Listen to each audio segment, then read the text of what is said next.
Okay. 5 through 9. And I know you're partially retired. Well, we are going to open tonight. Well, I thought you were partially No, retired. We're going to open tonight in Psalm 50. I know. You're in the office, yeah. Everybody's happy. Hear the birds chirping. It's all work from home. It's like today. Are you doing the platform? They had this meeting called State of the Corridor, like Corridor 8. Hey, Patty. We had it by hand, but it was mayor. There goes Miss Sue. Yeah, well, that's why I Well, said. good evening, everybody. Hey, Okay. we're going to open in Psalm 50 tonight. Psalm 50. And then we're going to move into Isaiah 52, verse 13, into chapter 53 to verse 12. But we'll begin in Psalm 50. Psalm 50. Hold up. It's in the middle. It's in the middle. It's in the middle. I'm gonna have people out here. Yeah. All right, go ahead. Sorry. All right, you're good.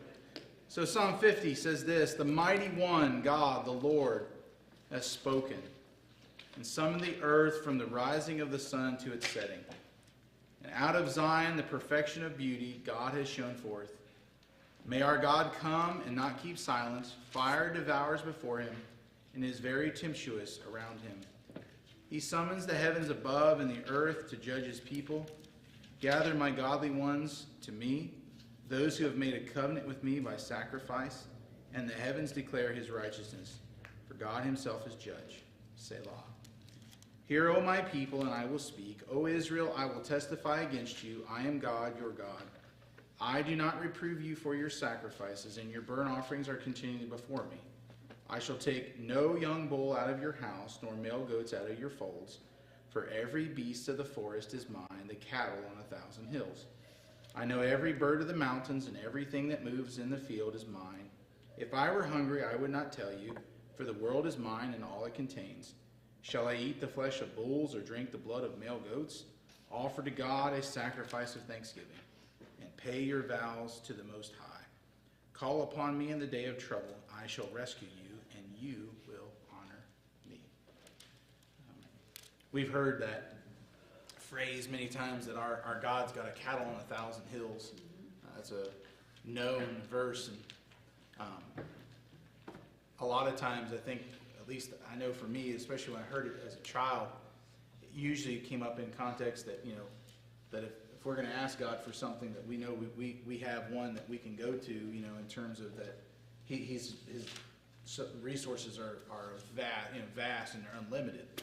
But really, in the context here, that's not what he's saying through the psalmist. He's saying that I don't need anything from you. He's saying, I'm God. I don't need anything from you. I don't need your sacrifice.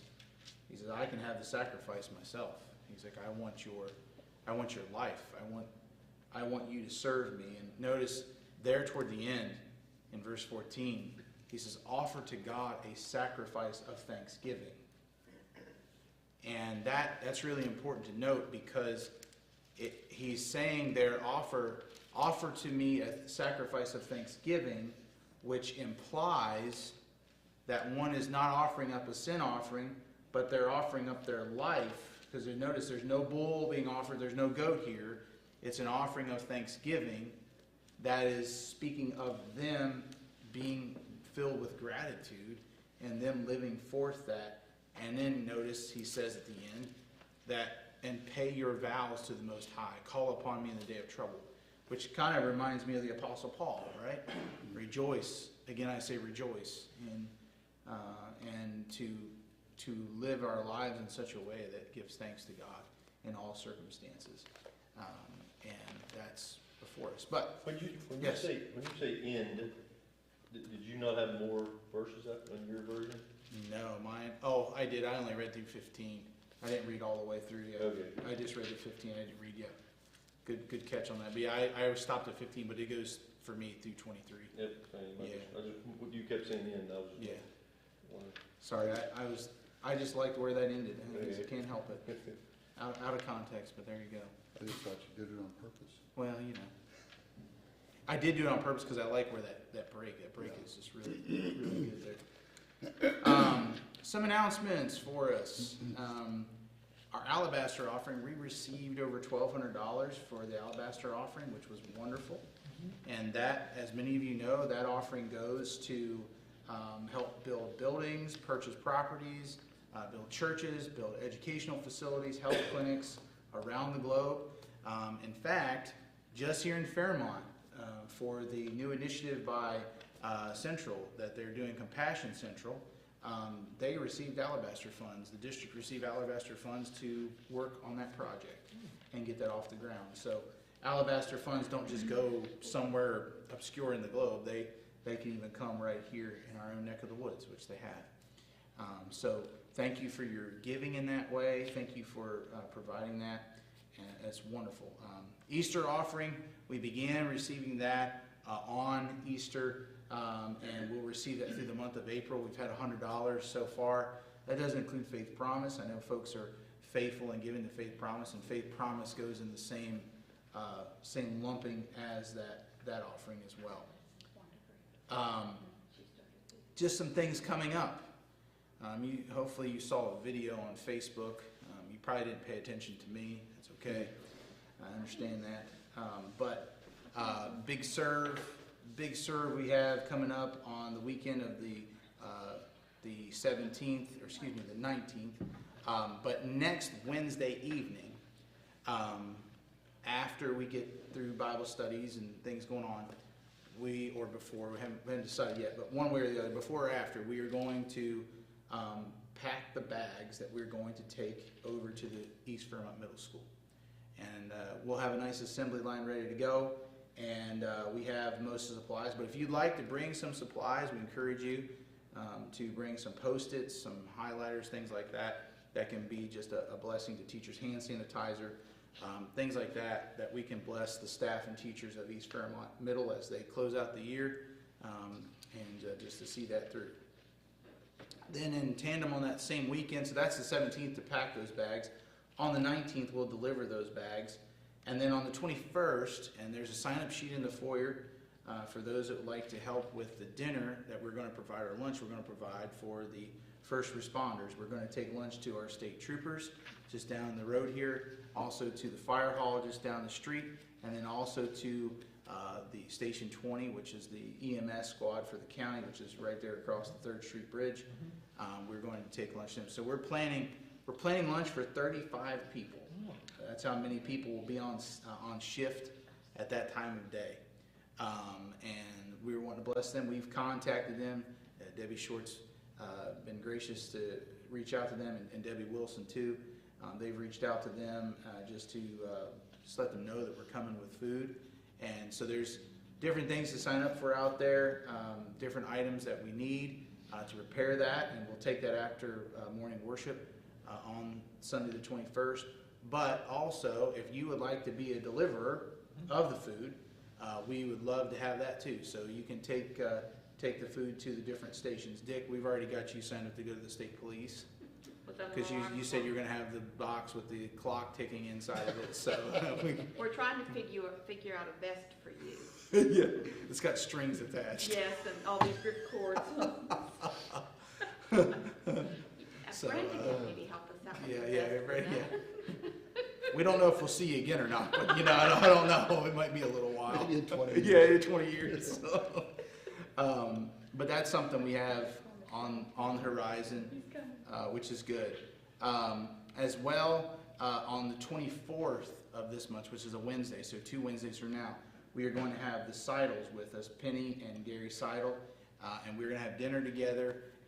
And with that, and that is also a sign-up sheet out there. And if you'd like to bring lasagna, for those who can make lasagna, me, I just buy Stouffer's because that's all I can do. But hey, hey, if you don't tell anybody, I guess it's okay, right? But that's going to be a lasagna dinner, and there's a sign-up sheet out there for those who'd like to bring lasagna and different other items. But after we share a meal together, they will also share with us about what's going on. And the interesting thing for them, they're actually retiring. So they're coming off the field from Zambia. And so I've never actually been in a deputation service where the couple or the group is coming off the field. So it'd be interesting to hear what that looks like for them, as they're exiting the field, and who is actually continuing the work, who's doing, what's going on there. So that'll begin at 5:30 on the 24th, and then they'll begin speaking somewhere around 7, maybe a little before. We always have a little leeway on that. So Do you know where they're moving back to? I'm not sure. I have not heard. Because at one time they lived in Clarksburg.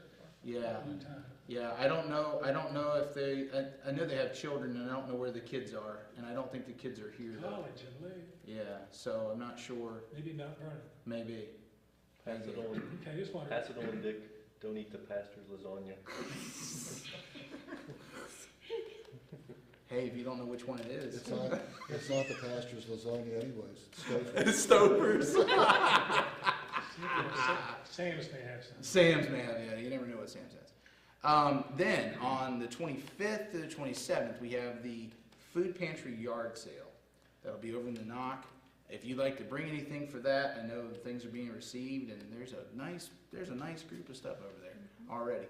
And if you'd like to help with that, see Debbie about that. She's ready to roll, and Lisa as well. And so we're looking forward to that, just to raise funds for the food pantry, and that's a good thing. Then on the 27th, we'll have church work day, and we have you see the board out there called Helping Hands. That's various projects that we have that we're looking to get done. But the one below it on the pew, that is one that we are going to target to get done on that day.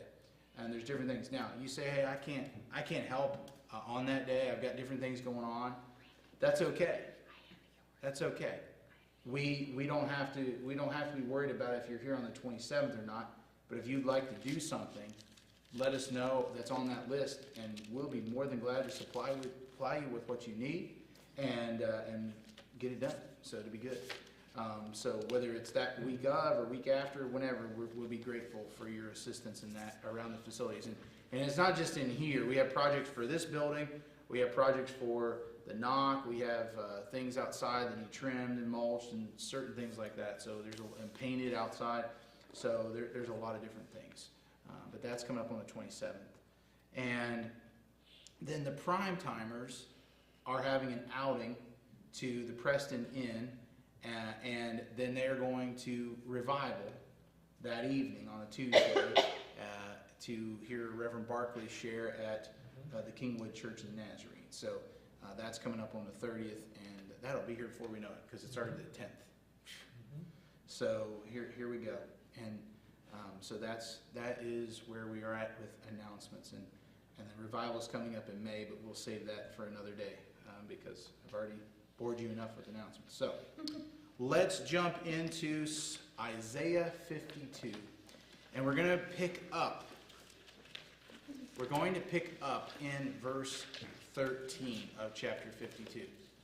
Now this is a really interesting part of Isaiah, and this is really like when someone thinks of Isaiah, if you don't think of chapter 6, this is probably where you usually go to. I mean, this is the area of Isaiah where people that, even if they don't know the reference, this is a portion that they're going to think of. But it's actually where we're going to begin is not the portion that they think of. They're going to think of what begins in 23 or 53, and then they're going to say, oh yeah, okay. But think of a time, before we jump in here to Isaiah 52, think of a time when someone has suffered for you. When someone has suffered for you. What comes to your mind when you think of a situation where someone suffered for you? They gave of themselves in such a way that it provided something for you. My parents for about 18 years. They never got over it. They never got it. Oh my. He said his parents for 18 years.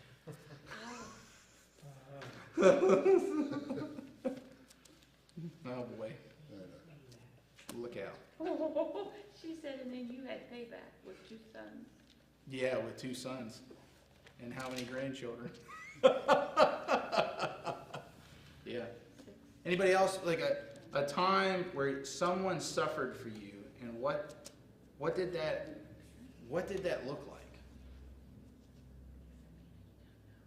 While you're thinking about that, we just finished Wounds That Heal in book club, and Dr. Siemens, who wrote the book, I remember he shared one time.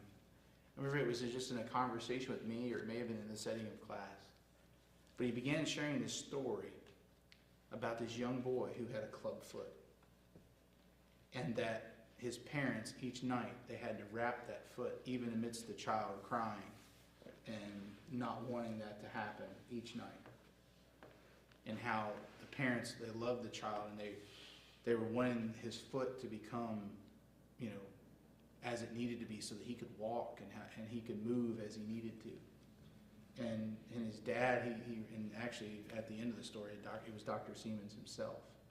But he spoke of how his dad even would stand there as he was wrapping his foot, and he would stand there and cry in tears because he knew he was putting his son through agony, but yet it was agony for a purpose. It wasn't that he was abusing his child. He was trying to help his child and to right his foot that needed help. And Dr. Siemens today does not have any issues with walking because his parents took the time to endure that agony with him and to see him through that. And that's always stood out to me in terms of a story of suffering that someone did. Anybody else? A story of suffering that someone suffered for you?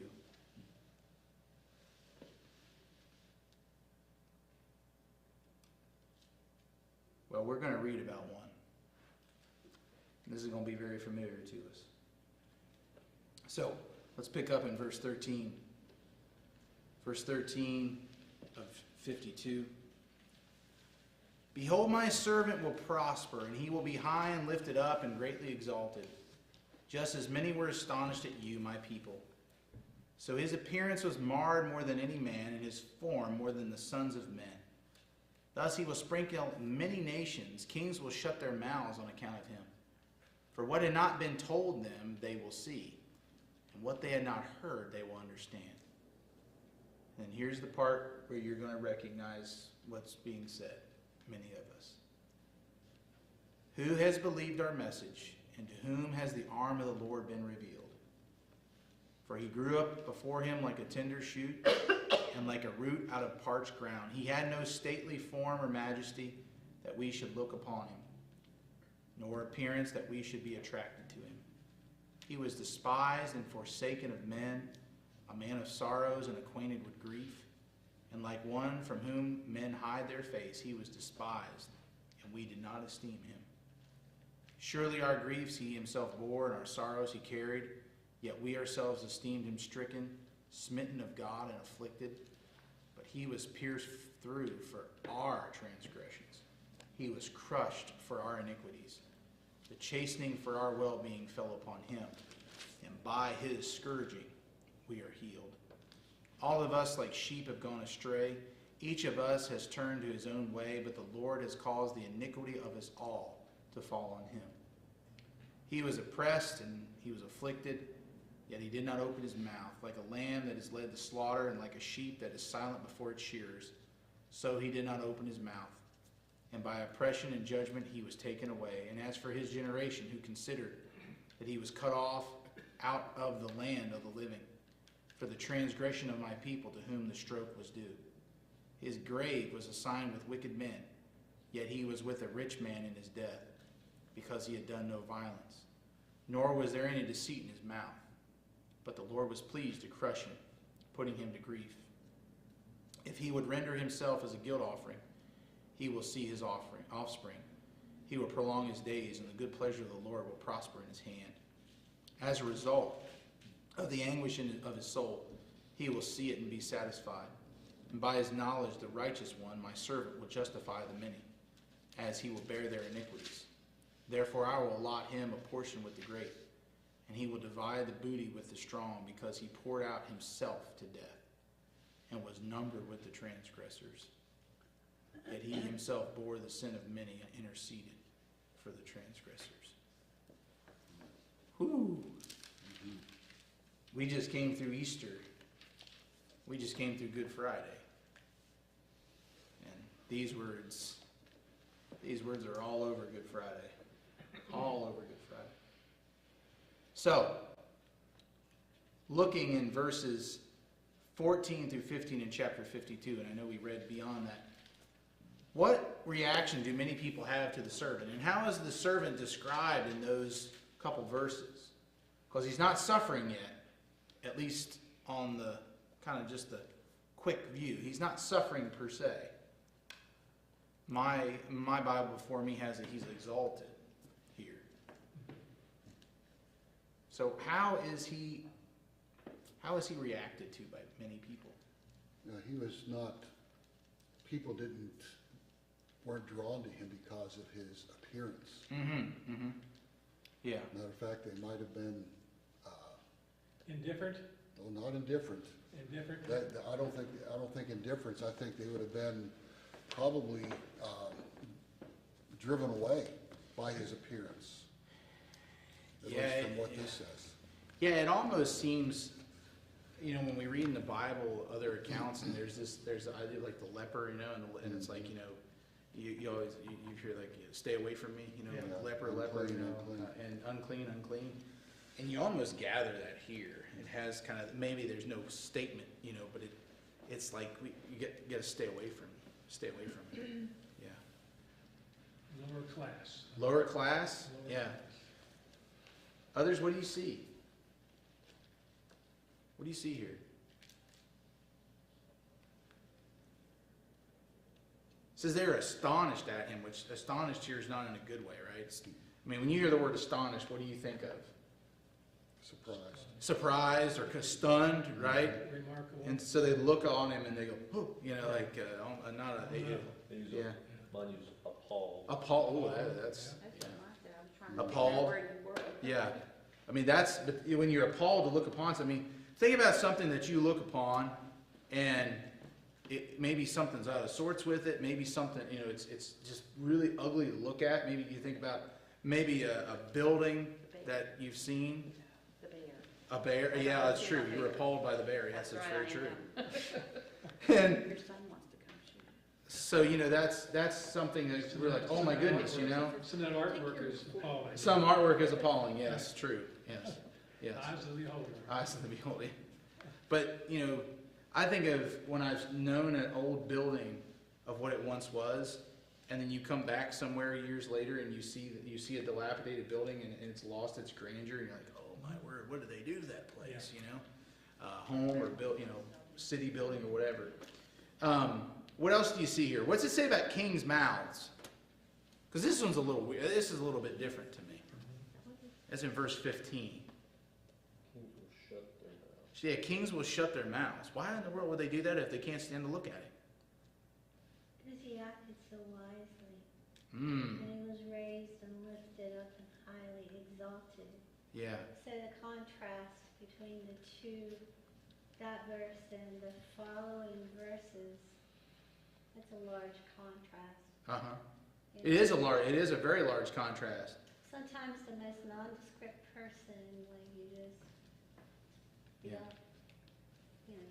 humble person, we were studying humble recently, Yeah, right.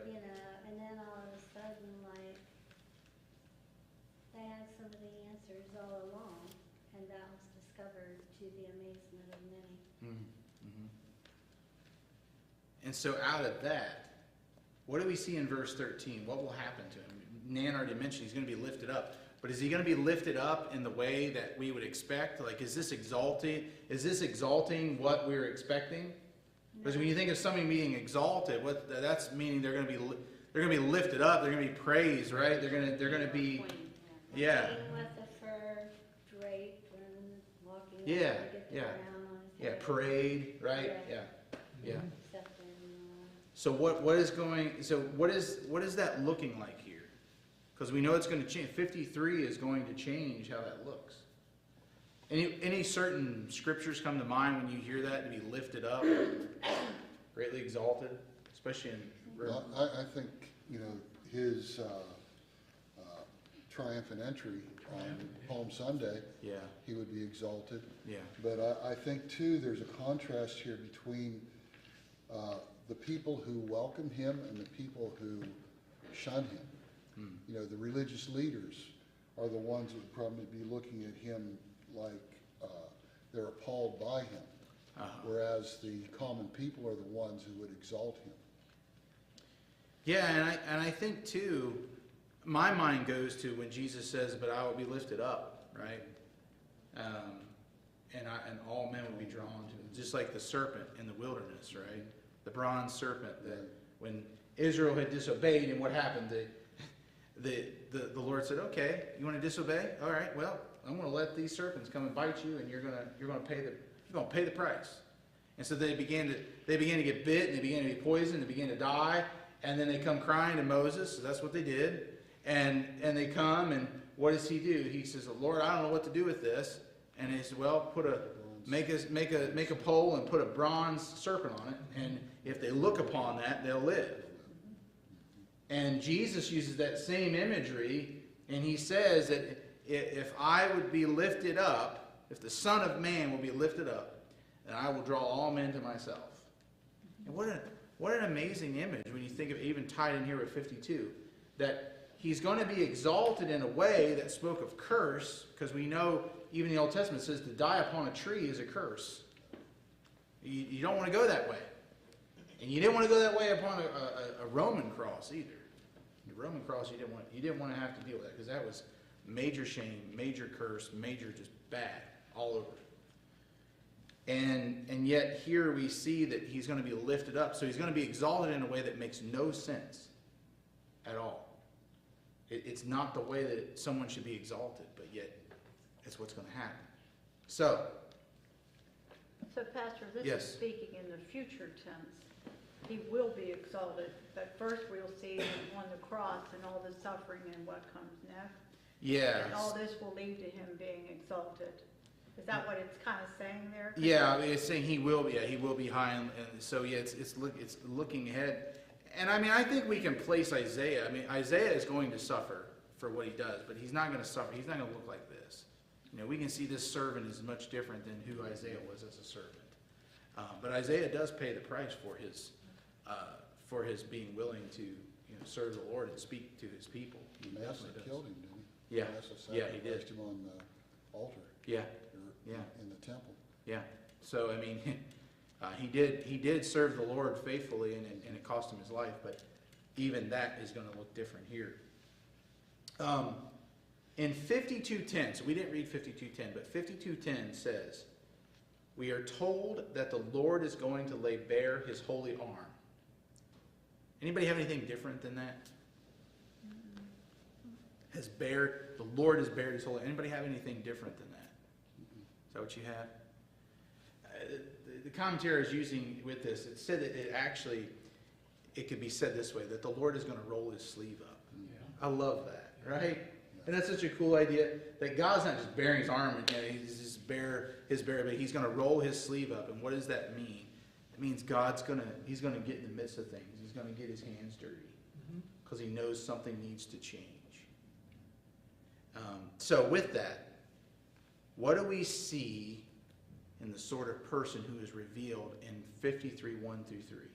How is he described? How is he described in those verses?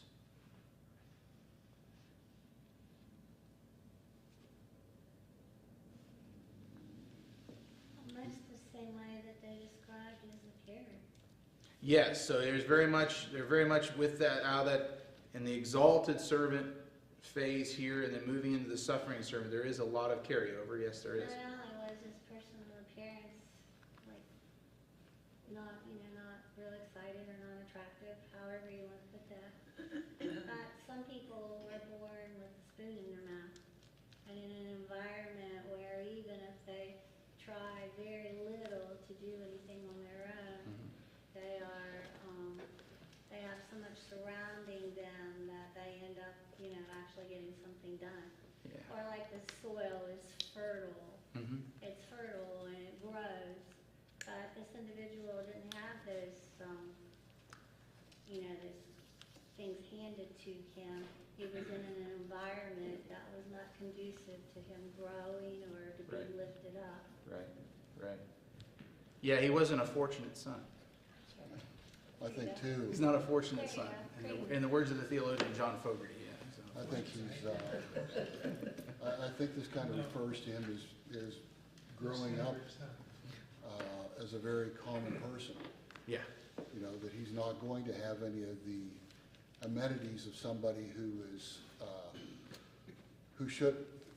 the amenities that he should have had Right. as, you know, King of Kings and Lord of Lords. Yeah. But he's gonna grow up very, very common. Yeah. And, Yeah. No, it definitely very common. Jared, we're in Isaiah 53. Okay, Yeah. thank you. What is, Go I'm ahead. sorry, James, go ahead. Where it says he was despised. Yes. I would say, people say, who is this guy? Get out of our way. Yeah, I look at that and say that no one wanted him around. Mhm. It's like, hey, what are you doing here? Leave us alone, right? You know, get out of our neighborhood, get off our street, get out of our town. Like, don't be here. I mean, so you have somebody who is ordinary, has no account. They're not a fortunate son. Like he has nothing really to his name. I mean, that language there where it says that you have the tender shoot, but it says like a root out of parched ground. So that means hardship, right? I mean, that means you're brought up, like you said, Nan, with little resources, not much to your name. And so you have that. And then it says he had no stately form, which we've already said his appearance is not something in our day and age, we always hear about these social media influencers. If this suffering servant were to be in our day today, he would not be a social media influencer. He's not a Billy Graham. He's not a Billy Graham. No, he's not a Billy Graham. He's not in the limelight. Yeah, he's not in the same spotlight. breath, Face for radio. He's got yeah. I don't know if he's got that. Probably didn't want to listen to him. I in think, the same breath, you can hear where it says that the bruised reed he will not crush, Mhm. and candle that's flickering he will not snuff out. So it's just such a tiny, small little thing of hope right there in the middle of all of that. Yeah. I think too, I was just looking at verse 3, how it might tie into verses 1 and 2. That as he grew, he was probably considered a weird kid. You know? Very likely, yeah. And he may have been the kind of child that parents would tell their kids, stay away from him, because there's something wrong with him, you know? He's the oddball. He's the oddball. Yeah. Yeah. You kind of described yourself like that. You and Jesus would have fit in together. That wasn't fun. I thought it was. At your expense. No. But no, you're right though. I mean, there would have been, he would have been probably the odd man out, the oddball around, just for some of the things. How about that idea of the man of sorrows, right? Every time I hear that, I always think of darkness and kind of, just grief and heaviness, right? Loss. And yet this is speaking of him not merely in his end of his life, but even in a further way. Like, this is a heavy, heavy thing. And so he knew grief too well. He knew grief too well. How about this? Why does somebody hide their face? It says he hid his face. Why would you hide your face? It was so grotesque. Well, certainly grotesque could be part of it, but I think in the ancient world there's something with that big time why you hide your face. And even today we talk about this. Shame. Shame. So he was so grotesque because of shame that was placed upon him. Hunchback of Notre Dame. Yeah, all right, yes, a hunchback, yes. Yeah, I haven't seen that in a long time. I haven't seen it either for a while. Just came to my mind, that's all. Quasimodo. The old one with, Yeah. what was his name? The old black and white. Yeah, the old black and white hunchback. Can't think of the guy's name who played it. We'll look it up. There you go. You have to Google that. But even beyond that, no one cared about him. We see that here. The men that hide their face, he was despised. That's what despise means. No one cared. No one cared about him. They could care less. And they just wanted, again, we've already said this, they wanted him gone. But then I also noted this, that this idea of being despised and they didn't esteem him, it actually carries physical and mental pain. So it's not merely just a matter of that people are shunning him away, that there actually is an element here where the suffering servant was enduring physical pain and mental pain. And you know what? When you think about you and I, when we've been through a situation where someone has demeaned us, they've despised us, they've rejected us, we can suffer physically from that. What we call bullying today. Bullying today. Yeah, very true. Very true. A lot of people suffer. Yeah, they do. Which has physical and mental issues, right? Where the stresses, really work against people big time. You know what it's like when a young student leaves home and goes to the university, college, or whatnot, and they get hit by this extreme thing of homesickness. Mm-hmm. I mean, of course, there were surveys done, and that was one of the big deals with students who are young. They want to go home. All right, I can just imagine what it was like for Jesus to be on this bond with his Father and the Holy Spirit, the three in one, in a really tight situation where they're all, I'll go back to that, a three-chorded string, not easily broken. So now all of a sudden, he's in a whole new zone.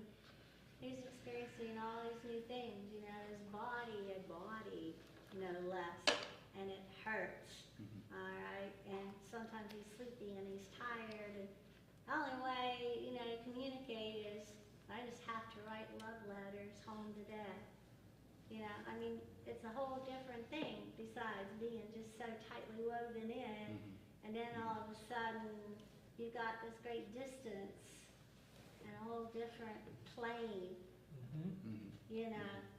So I think that would have hurt as well. I might sound a little silly, but I bet he was homesick sometimes.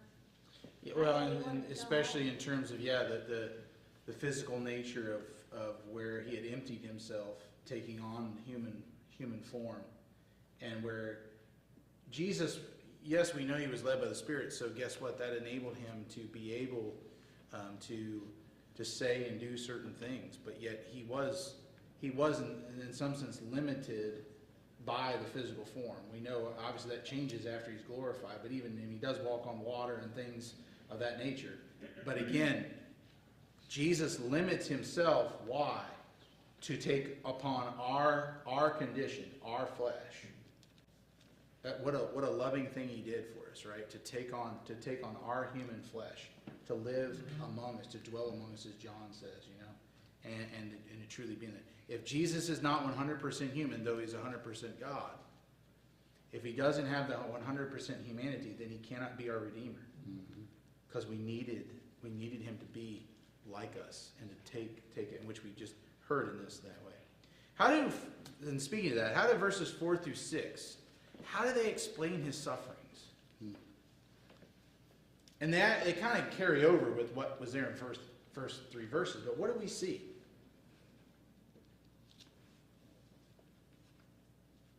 What's the first thing? He took our place. He carried our infirmities. He took our sorrows. He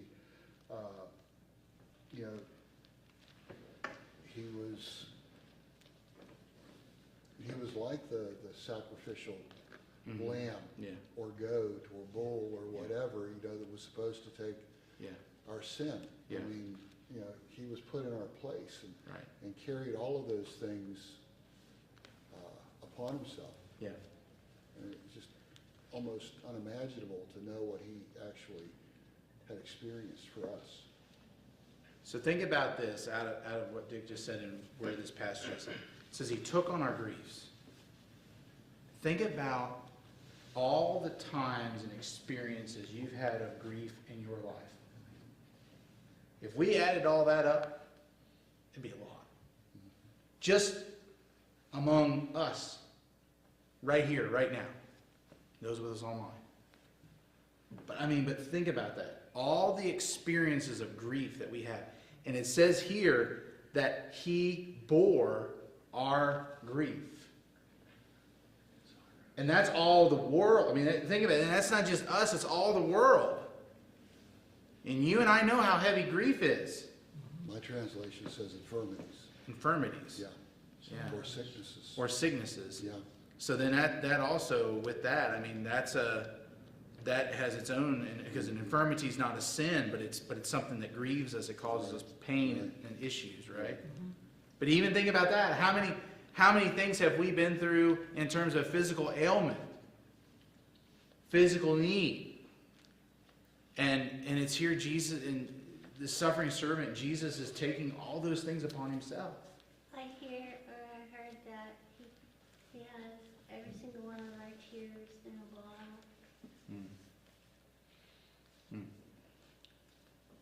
What does it mean, too? He carried our sorrows.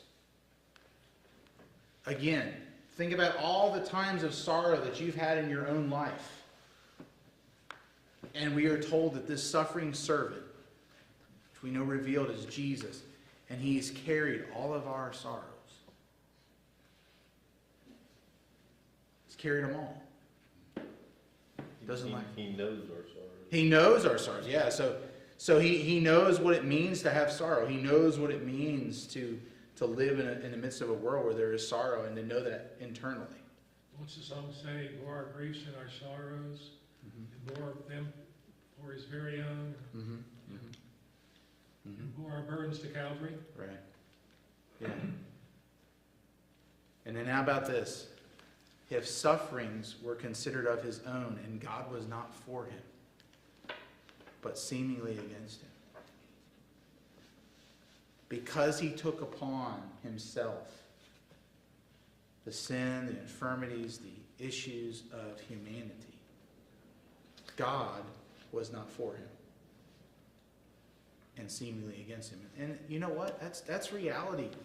That when we look at things, God loves each of us dearly. He loves humanity dearly. He's proven that by giving us life, each one of us life. He gave us breath in our lungs. He created us in the womb. But yet, God desires relationship. And when we're not in relationship with him, we are missing out on what we were made for. You know, a lot of times we talk about having purpose in life. The greatest purpose that we could ever have is have restored relationship with God. Purpose, yes, purpose may take us further than that. And, you know, some of us have talents and gifts in certain areas, and some of us has talents and gifts to do this or that. And perhaps we have interests and we enjoy this or that, and we can go here, there, and everywhere. But the greatest purpose that all of us have is to know God and have relationship with him. That's what we were created for. All the other things, they fall in around that. They are known out of that. They're not known apart from that. They're known in and through that. But that's the greatest purpose that we have, is to be in relationship with the one who created us, and the one who knows us, and the one who redeemed us. This is going to step back just a Yeah, that's okay. step, but if he knew all of our sorrow, if you think of someone you love, or your children, or whatever, something you know they're going through something, and you can take on, you feel that sorrow of your child or Yeah. a loved one, and he had it of everyone. So Yeah. So if we just know what we bear of our own, or people that we're familiar with, magnified. Yeah. But sometimes you can feel pretty bad for your own Yeah. child Yeah. or relative or friend or whoever. Yeah. The next thing we see there is he was pierced for our transgressions. And my translation, or the NASB, says he was pierced through. So think about that with me. The suffering servant, Jesus, he was not hit with a ruler. He was not hit with a 2x4. He wasn't hit with a baseball bat, or at least if he was hit with something, that wasn't the final piece of it, right? It says he was pierced through. That means that blood was shed. That he was penetrated by a thing, like that things penetrated his skin and caused him to bleed and to suffer in that way. And then it says he was crushed for our iniquities. Crushed for our iniquities.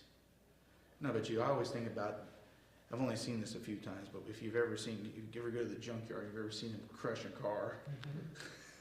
And the car begins, it's, about maybe a little bit short in this pew right here, depending if it's an old 70s Cadillac, it might work here.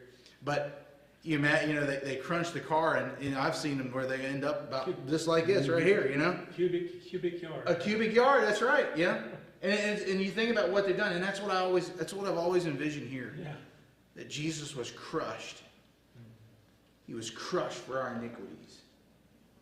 That he was just truly just battered, bruised, beaten, destroyed.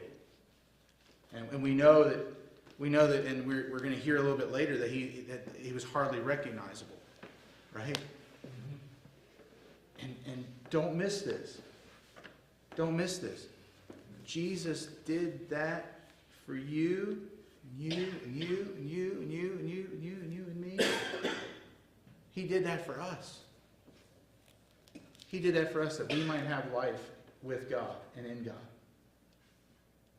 And then he was shamed and humiliated for our well-being. We mentioned bullying. Think about all the instances of bullying we've seen. And it says that Jesus took all the bullying and the shame from being humiliated, and he took all that on himself. I know none of us have ever been humiliated or bullied in our lives. No, we all know. I was just talking with somebody yesterday. I said, it's amazing. I look back on being a young teenager and how I was so worried about people's approval.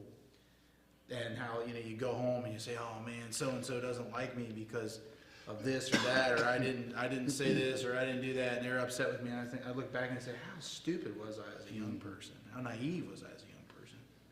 Because at the end of the day, those things really didn't matter, and they weren't worth doing or considering.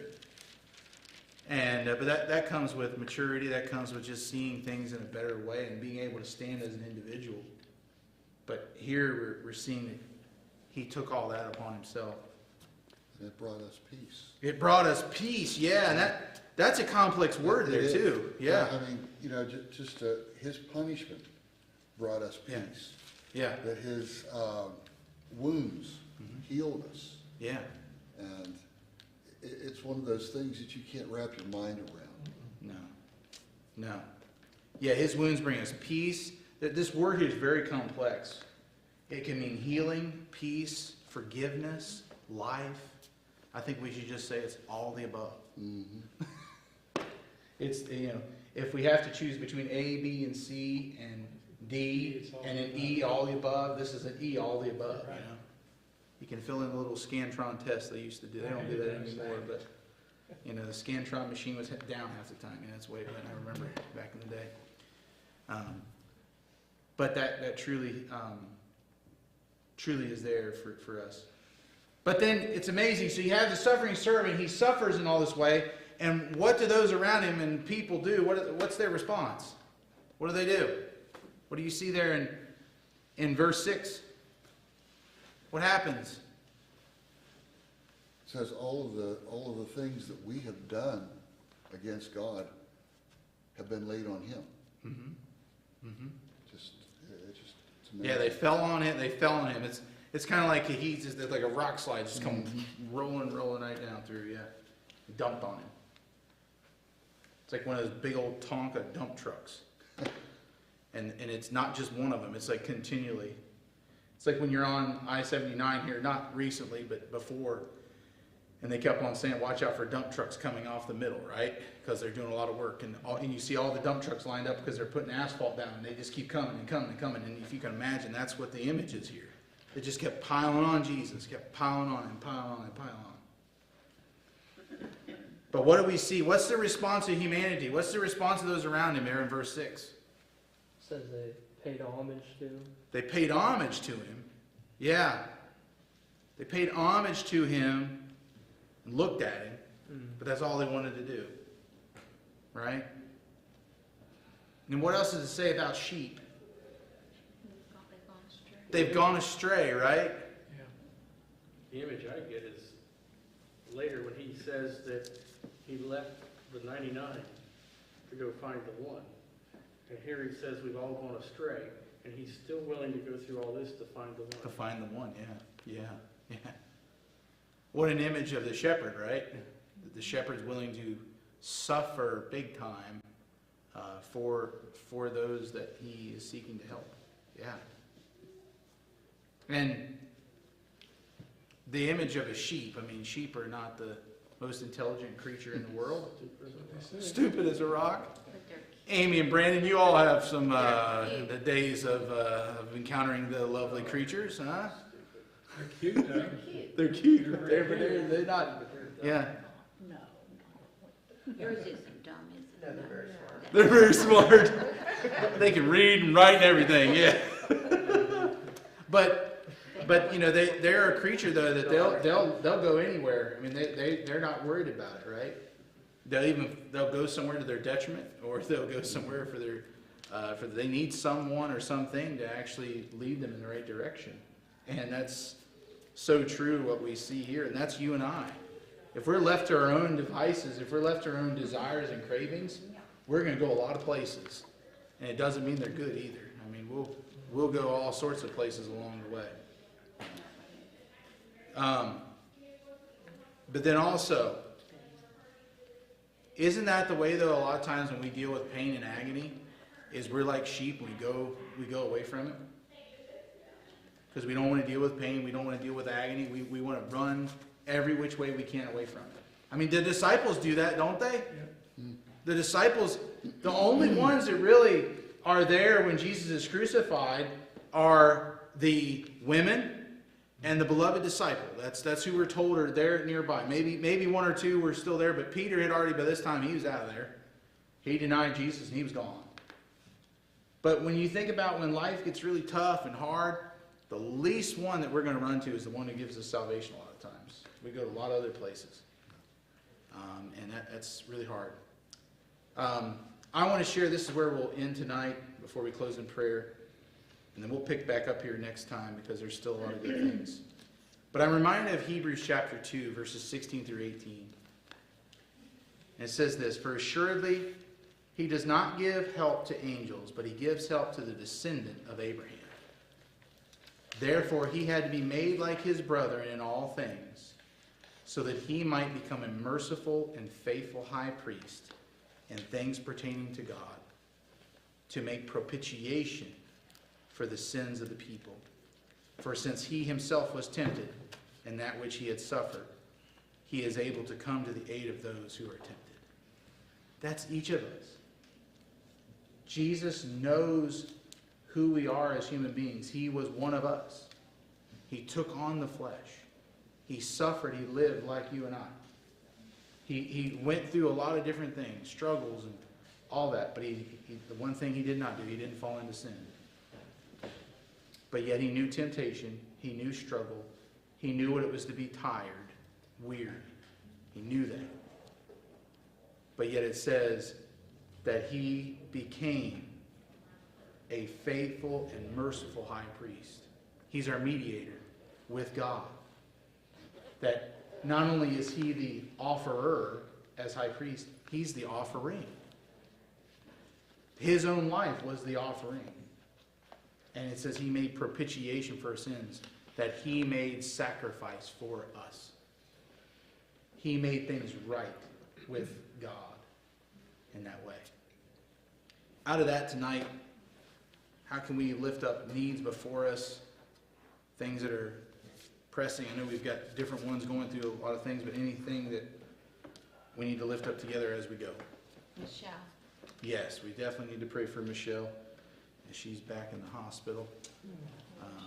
Yeah, she's had a time here. We know the last year and a half to 2 years have been hard, more than that, but especially with things. But these last few weeks and months have been particularly difficult, both for her and Mike. Others? Debbie, your sister, obviously. She did get to come home? She's home. Yeah. I had a call last night around 11 o'clock, and it was Ross. And he was going in a truck stop, and he fell, Oh, and he broke his leg. oh, And he was in he was in Arkansas. Arkansas. And so I talked with him this afternoon. His boss was coming to pick him up and to bring him back to Ohio and then get him back here eventually. So please remember him. He's had a time. But it was amazing that he told me how there he is. Every step of the way, there was always someone there, a complete stranger, that helped him Mhm. to get what he needed in the moment. Amen. And so he gave praise to the Lord for that. Mhm. But please remember Ross in these days, and just that the Lord would help him and get back home and Yeah. get healed and strengthened. Others? Steph has COVID again. Yes, I think it's the yes, third time she's had COVID. yeah. Second Yeah. or third time. So we want to remember their household. Yeah, definitely, Yep. definitely. Any others before we pray? Jenny and Roy. Jenny and Roy, and we just lift both of them up and pray the Lord bring strength and healing to them and help them in these days. Yeah. Well, would you pray with me? Father, thank you for this day that you've given to us. We praise you for your goodness. We praise you for your holiness. We praise you for just your loving kindness, your unfailing love. And we ask, God, that you would just receive praise from us, because you're a God who has been willing to roll your sleeves up and to go to work now, or in the past, now, and always. You're a God who doesn't give up. And you never tire or grow weary. And you have proven yourself over and over to seek to set us free and to give us life. And not just merely one time, but all times. And so, God, help us. Help us to receive that and live into it more and more and to share it. But God, we do come before you tonight, and we ask, Lord, that you'd be with the needs that we've expressed here tonight. Michelle and Mike, Lord, be with them in these days. Help them. Bring strength and healing, bring wisdom, give them what they need. We pray for Debbie and Karen's sister Diane, and ask, Lord, that you would help her in these days. Give her strength and healing, just what she needs. We pray for Jenny and Roy and ask, God, that you would help them in these days and their family. And God, we ask that you would be with the Brown family, Lord, and help them in these days. See them through and strengthen them and heal them. And God, we pray for Ross. And ask, God, that you would just be with him, encourage him, bring him back home safely. And Lord, just bring healing and strength to him. And God, the things that are on each of our hearts and minds here, God, the things that we carry for ourselves or for others, would you be working? Would you be doing great things? Would we trust you to do great things? Would we know that you are at work? You are at work in ways that we cannot see. You're at work in ways that are just wonderful and true. And so, God, help us. And help us to know that you not only were the suffering servant, but you are the risen Lord, and you reign. And help us to live in your reign, in the power of your reign, in the light of your reign, in the glory of your reign. Jesus, let us live in that and lead us on to become more and more like you each and every day. Help us, we ask. We pray all these things in the name of the Father, Son, and Holy Spirit. And all God's people said, amen. Amen. Everybody have a great evening. We'll be back here next week in this chapter, and we'll finish it out. But wonderful to see you all. We'll see each other again soon. Dick?